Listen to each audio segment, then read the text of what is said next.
স্বাগতম জানাইছোঁ নতুন এটা ব্লগলৈ। এইটো ব্লগত আপোনালোকে যিকোনো গাড়ীৰ ষ্টক পাই যাব ইয়াতে, কিয়নো এইখন ডিলাৰত আপোনালোকে বহুত গাড়ীৰ ষ্টক আছে, আপোনালোকে চাব পাৰিব।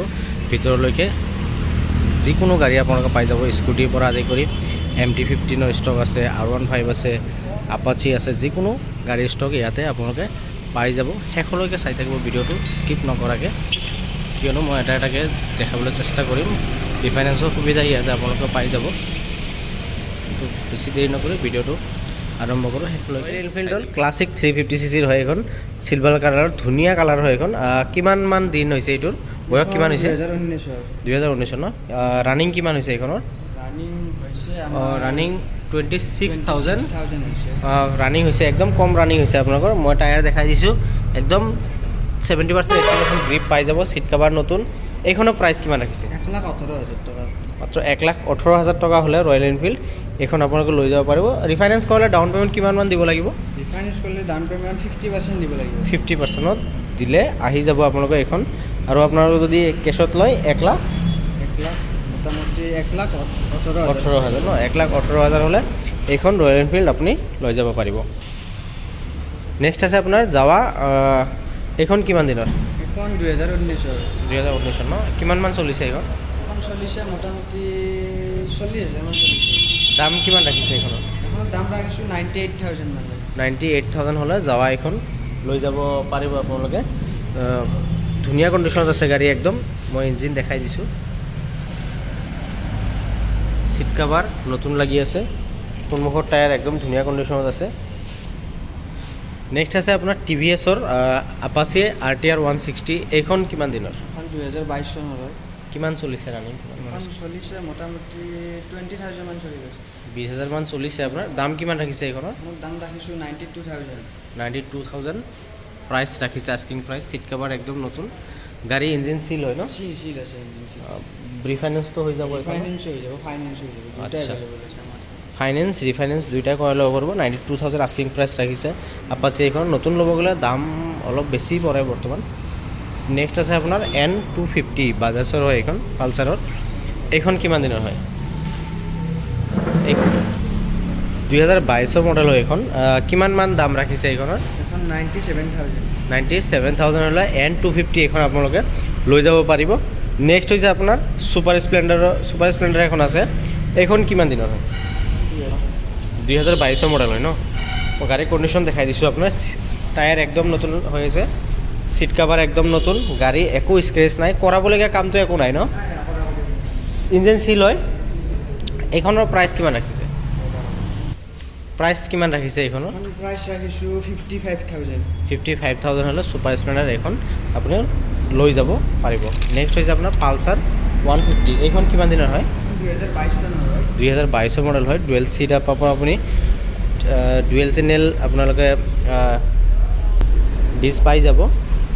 টায়াৰ একদম 100% গ্ৰিপ পাই যাব, নতুন টায়াৰ একদম। ইঞ্জিন অ'কে হৈছে, কৰাবলগীয়া একো নাই।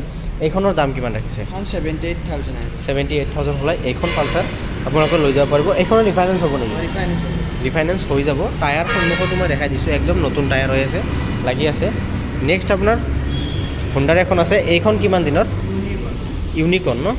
আচ্ছা, ইউনিকৰ্ণ এইখন ব্লেক কালাৰৰ আছে। এইখন কিমান দিনৰ হয়? 2022 চনৰ হয়। 2022 মডেল হয় এইখন। মই পিছৰ টায়াৰ দেখাই দিছোঁ, একদম ধুনীয়া কণ্ডিশ্যনত আছে। এইখনৰ দাম কিমান ৰাখিছে? 63,000 পাই যাব। 63,000 হ'লে ইউনিকৰ্ণ এইখন লৈ যাব পাৰিব।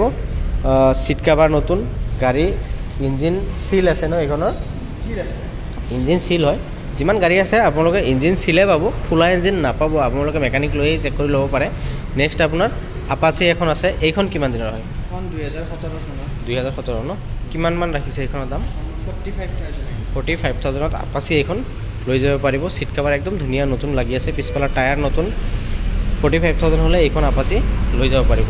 নেক্সট আছে আপোনাৰ TVSৰ ষ্টাৰ চিটি প্লাছ। এইখন কিমান হৈছে বয়স? এখন 2019 2019 ন? কিমান ৰাখিছে দাম এইখন? 42,000। 42,000 আস্কিং প্ৰাইচ ৰাখিছে তেওঁলোকে। ল'ব আহিলেতো কিবা অলপ কমিব ন? ল'ব আহিলে অলপমান কমিব। ষ্টাৰ চিটি মাইলেজ ধুনীয়া দিয়ে এইখন গাড়ীত। যদি কোনোবাই লয় প্ৰাইচ নেগোচিয়েবল হয়, ল'ব আহিলে অলপমান আপোনালোকক ডিছকাউণ্ট কৰাই দিব। নেক্সট হৈছে আপোনাৰ য়ামাহাৰ ৰেজেডাৰ। 2018 মডেল হয় এইখন ৰানিংটো মই দেখাই দিছোঁ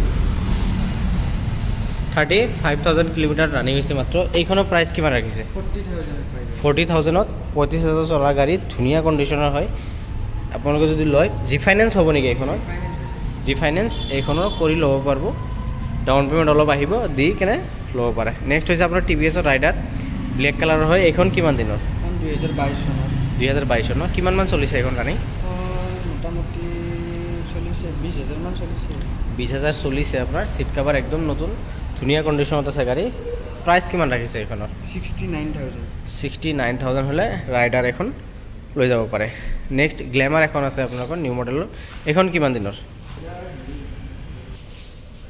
2020 মডেল হয় এইখন কিমান মান দাম ৰাখিছে এইখনৰ 47,000 2020 মডেল চিট কাভাৰ একদম ধুনীয়া নতুন লাগি আছে পিছফালে টায়াৰ একদম নতুন পাই যাব 20 মডেল হয় আপোনালোকৰ দামো নেগোচিয়েবল দাম হয় ধুনীয়া এটা প্ৰাইচ ৰাখিছে যদি ল'ব আহে কিবা অলপ কমিব ন প্ৰাইচ অলপ নেক্সট আৰু এখন গ্লেমাৰ আছে এইখন কিমান দিনৰ 2019 ন কিমান মান ৰাখিছে এইখনৰ দাম 44,000 হ'লে এইখন গ্লেমাৰ লৈ যাব পাৰে এইখনৰ চলিছে কিমান ৰানিংটো জনাই দিবচোন আচ্ছা 11-12 মান চলিছে ৰানিং ধুনীয়া কণ্ডিশ্যনৰ হয় গাড়ী ৰানিং বেছি হ'লে গাড়ী আপোনাৰ অলপ হালকা হয় ৰানিং একদম কম নেক্সট আপোনাৰ বাজাজ পালচাৰ NS 200 আছে এইখন কিমান দিনৰ 2019 মডেল হয় ন একদম ধুনীয়া কণ্ডিশ্যনৰ হৈ আছে মই যেন দেখাই দিছোঁ কিমান দাম ৰাখিছে এইখনৰ 79,000 হ'লে এইখন NS লৈ যাব পাৰে নেক্সট আৰু এখন NS আছে 160cc হয় এইখন কিমান দিনৰ হয় এইখন